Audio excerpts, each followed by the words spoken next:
I want to do a short video explaining the 12 dimensions of conscious evolution or influence.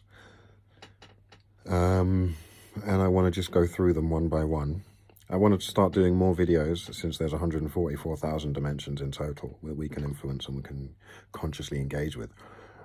And so I wanted to start off with the mathematics of the first 12 that kind of bring everything into context.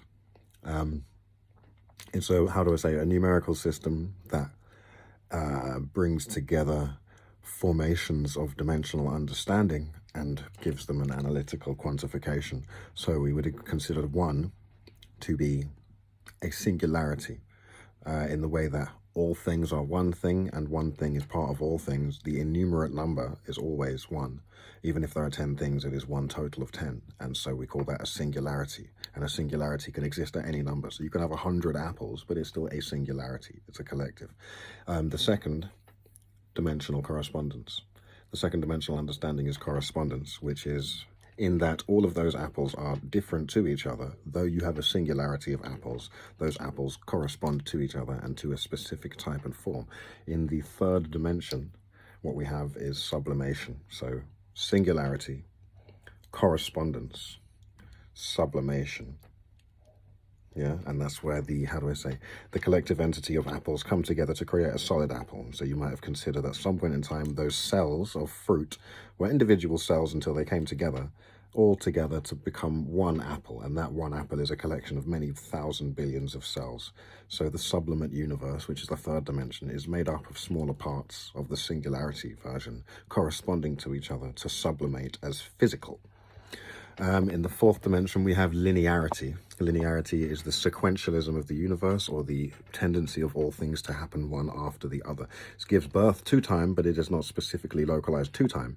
So I think, how do I say, from 1 till 4, once we start having the 4 dimensions, we can start adding them to each other and seeing how they interact.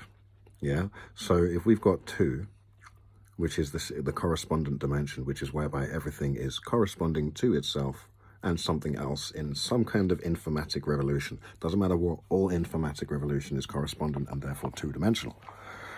So what we will find then is that in the two-dimensional world, maybe we have a wire, right? That is passing electricity through it. And now, how do I say, the electricity is a second-dimensional construct.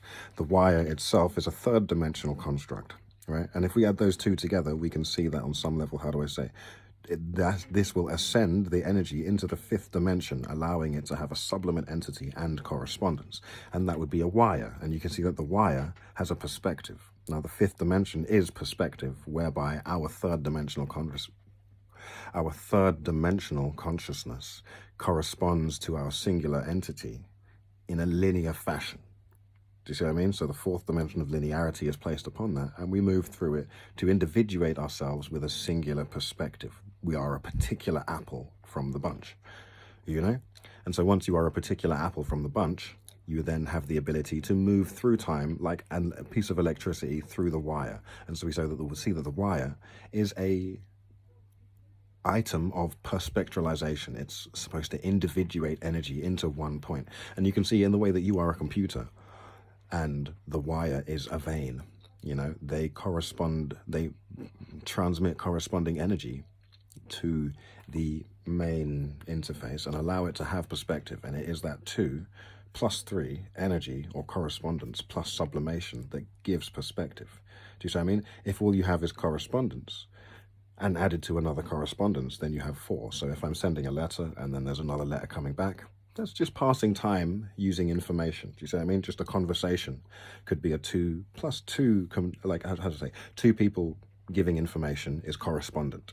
Do you see what I mean? But coming together, that 2 and 2 creates 4. And so it's a lovely way to pass the time. Do you see what I mean? It would, how do I say, energy at any point in time always has a linear consequence, which is only maybe necessary just to resonate with an experiential bliss. So 1, singularity, 2, correspondence, 3, sublimation, 4, linearity, and 5, perspective. Once one has a perspective as is an apple, the apple then begins to decide what it's like to be an individual apple, and the 5th dimension turns into the 6th dimension of causality, whereby the perspectralized entity, or the spectral entity, or the spectral entity that has a personality, is able to then make a causal decision to become something else.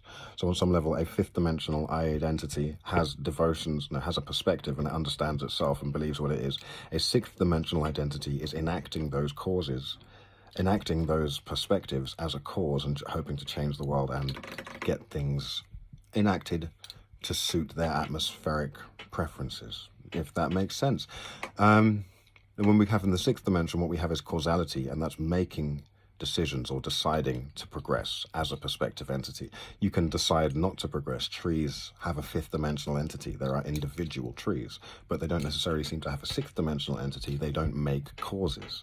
Do you see what I mean? And as human, we can make causes, and as external entities, we don't know that the tree isn't making a cause inside, but what we can know is that when something ascends into the seventh dimension of effect, then we can perceive it as a living thing and perceive it as engaging in a social construct, how do I say it? A social construct that is,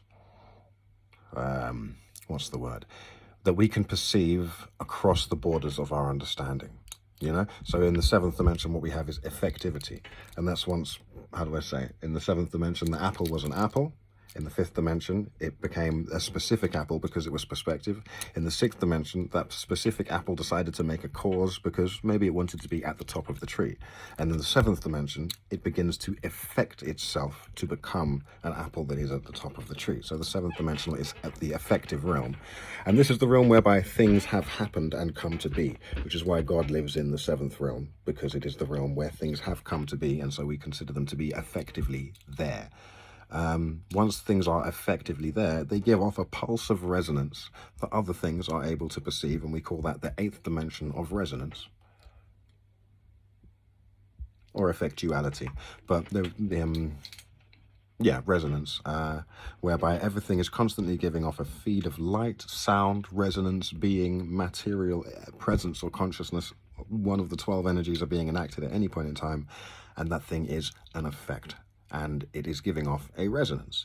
In the resonance field, in the eighth dimension, this is where you feel your emotions. And so you might notice that your emotions are displaced from any sense of 3D being. You don't have to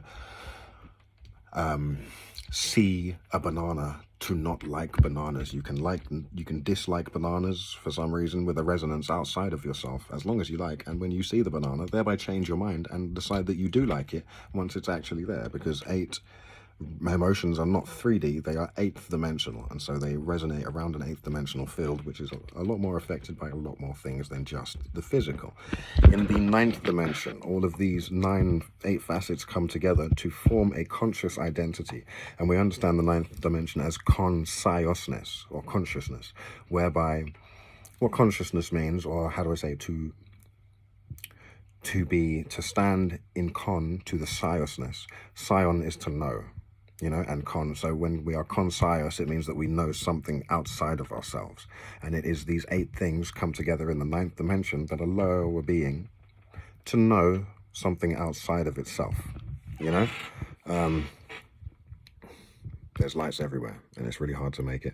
So it's, how do I say it? It's only in the ninth dimension that beings come to know and understand themselves.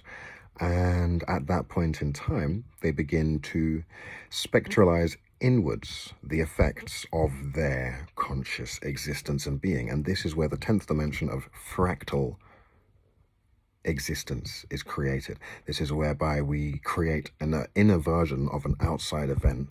We take in everything that's going on outside of our world and we enact it inward. And we imagine things, and the imagination is the doorway to the 10th dimension, or the fractal realm, whereby we imagine things so that we can put them out as an expression into what is understood in the 11th dimension as divine manifestation.